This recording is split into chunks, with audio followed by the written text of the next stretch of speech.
लुम्बिनीको यो गुम्बा एरियामा आज तिहारको अर्को दिन ठ्याक्कै हामी घुम्न आएका छौँ। यो बुद्धिराम घिमिरे भन्ने मान्छे छ यो। हामी सानैदेखि लडीबुडी गर्ने मान्छे। यो पोखरी रहेछ यार, पौडी खेल्न नि दिन्छ नि दिन्नन् थाहा भएन।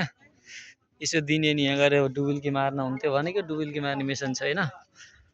घुम्दा घुम्दा वाक्क लाग्ने रहेछ कि जताकतै पुग्यो सर र हिँडेको छ। सिन चाहिँ राम्रो आउँदो रहेछ जे होस्। फेरि अर्को साइडतिरको चाहिँ म थप्छु है यसमा, होस् ल।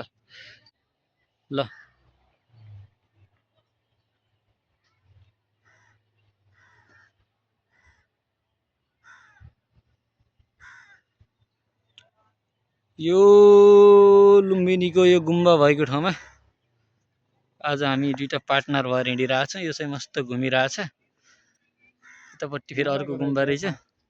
जस ठिक छ हैन।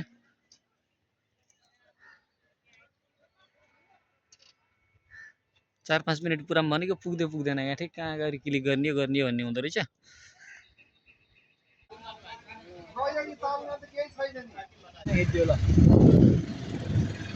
गाह्रो रहेछ कि गोल्ली काट्नु चाहिँ बहुत गाह्रो छ। हामी आजसम्म आज यो हेरि तेर्सरी बनाइछ भने चाहिँ हुन्छ।